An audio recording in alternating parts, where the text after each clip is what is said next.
Cogs, how is it coming down here and still really not that much fuss, but you guys are in another prelim final? Yeah, another prelims, exciting week, and blessed when you have weather like this as well. It feels like a, proper summer's day, and obviously, morale after the weekend super high, and great that we can get down here and combine our review with recovery. How big of a deal is it that you guys made it? Yeah, look, I think it's been been well documented the second half of the season. And I was saying after the game, probably a lot of the belief is stemmed from our younger guys, I guess. Guys like Lockie Ash and Tom Green and Finn Callahan, who really have drove this belief. And when you're 3-7 and to look at we're in a preliminary final now, it's a big jump, but we did believe it, and we always had believed it. And I think we're poised to have a really big game on Friday night, and anything is possible. Why not us has been a motto that you've seen, and people have been, a lot of our supporters have been holding it in the stands. That's very much the feeling within the group at the moment. You had an amazing game. Did the week off serve you well? Yeah, I felt fresh as daisy. I think when you think about the Carlton game compared to the weekend, it's almost 3 weeks. So I felt fresh and ready to go. And watching the week before, especially in any game, let alone a final, was super hard. So to be able to contribute on the weekend was something I was really happy to do. Mate, you spoke about that turnaround. Sorry. For a bit there. I was going to say, Coach, you spoke about that turnaround there and the way you guys have improved. Do you feel that belief that you are the most informed team in the competition? Yeah, look, I think even in the pre-season, when you look around, I know we had a relatively poor for our standards couple of seasons previous to this one, but when you look around in the locker room across all lines and you see what we're capable of in terms of personnel, but then when you really gel that together in terms of what we've been able to do second half of the season, we're a dangerous unit. Our backs, I think, have been the best defensive unit in the back all year, and you could probably, we didn't help in the first 10 games of the season with the midfield with the amount of entries that we're getting, but a lot of confidence more in the collective than anything else.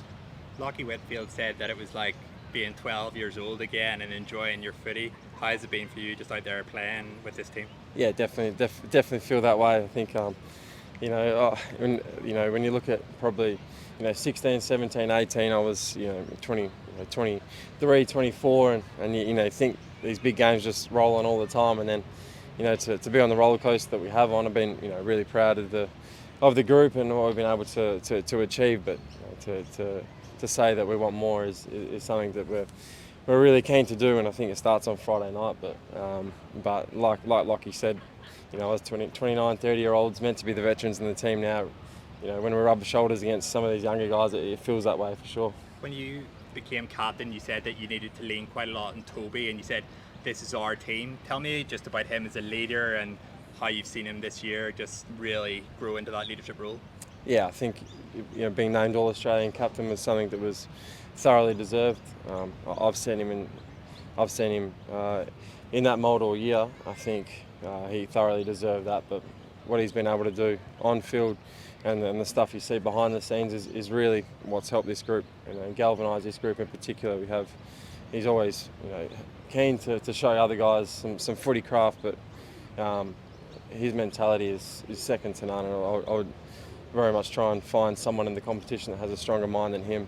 So that rubs off on the younger guys as well. And when you're a young player or myself, running out beside him, you definitely walk taller. A special player, special leader. But you look at Toby and you look at guys like you said, Lockie Whitfield, Josh Kelly, Sam Taylor. A lot of guys that have stepped up this year, and it's been great to see.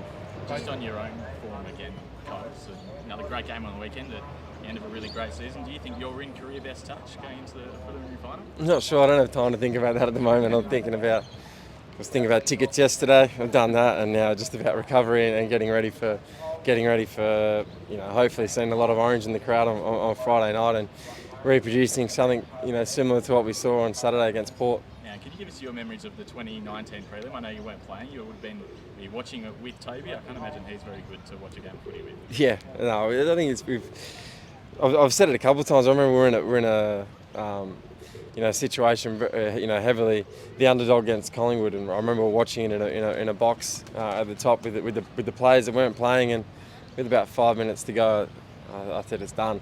We're into granny, and And he said, "Oh, don't say that." And so we went into the lift, and by the time we got down to the ground to wait for the last minute, it looked like we were going to lose. So that's different memories this time. We'll both be playing and on the field, and definitely after the weekend has gone and reaching another preliminary final.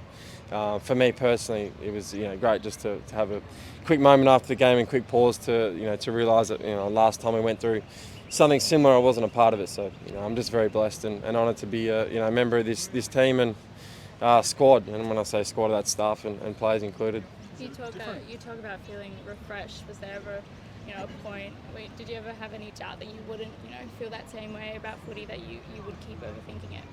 Yeah, for sure. I think it definitely, if I'm being honest with you, over the last few years, there was definitely moments where you question. I guess it doesn't matter what profession that you're in, you start to question yourself. But the one thing that I was always very true to myself in terms of where I was at and where I needed to get better, both physically and mentally. And I felt that once I overcame that, your confidence can come back very quickly. But for me, being able to admit that first and to get over that hurdle takes some time. But I'm glad that I went through that process, and hopefully if someone else is ever in that situation, I can be the one that gets them out of that rut as well. Has Adam Kingsley, he's come in from Richmond, has he brought in a new breath of life for you as well?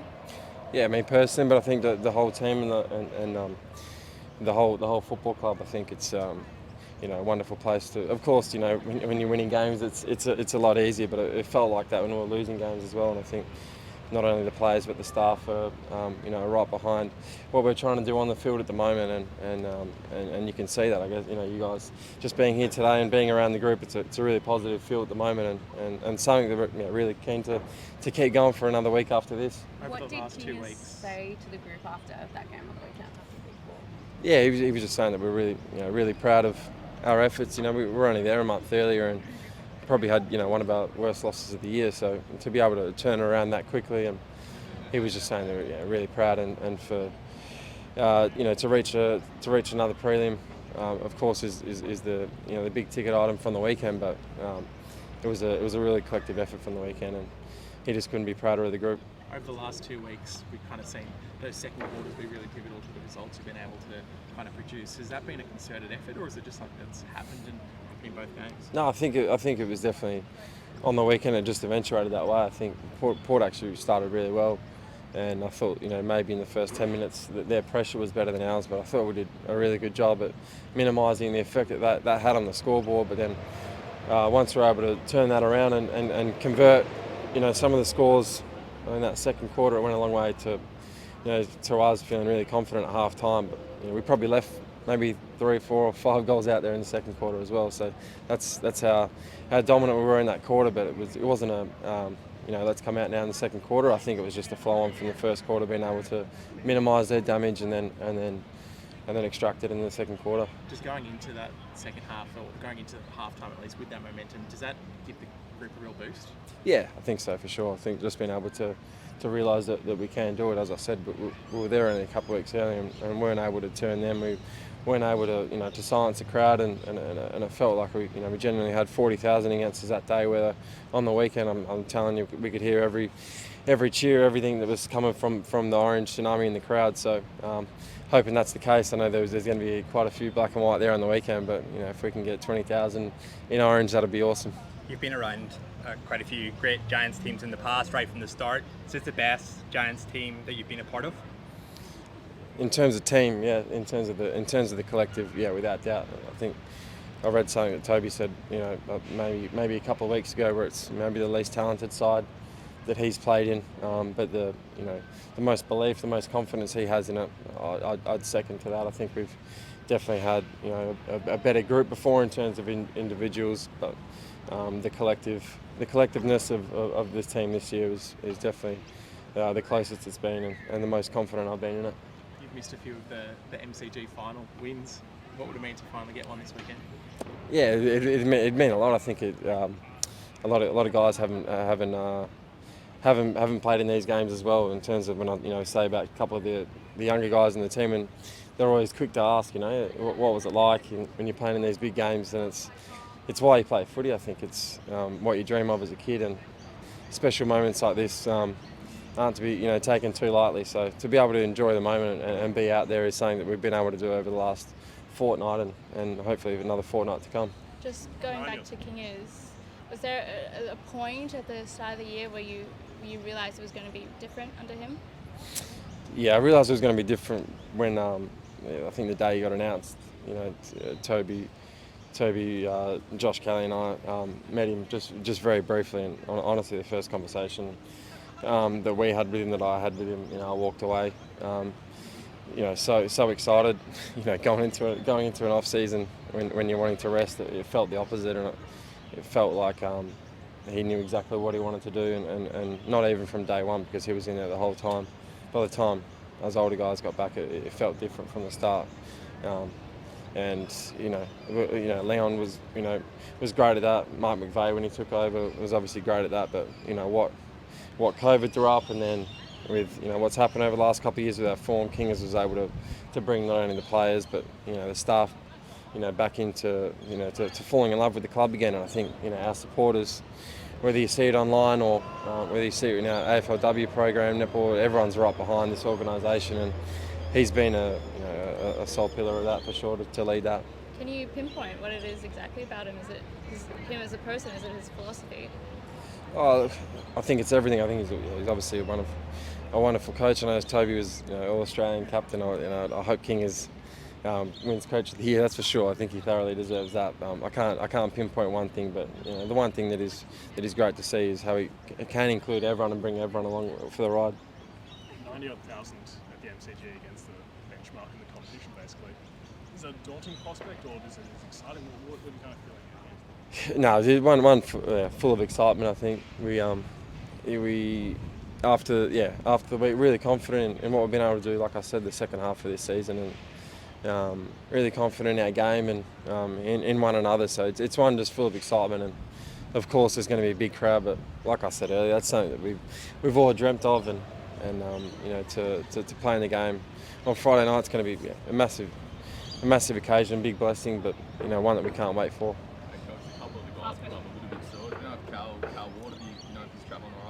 Yeah, he's going good. Yeah, everyone's pulled up well. It's funny because he was always older, but he wasn't quite that old. But now he feels a little bit older. But he's good. Everyone's pulled up well, and obviously this tipping point of the season, everyone's feeling cherry ripe and can't wait for the weekend.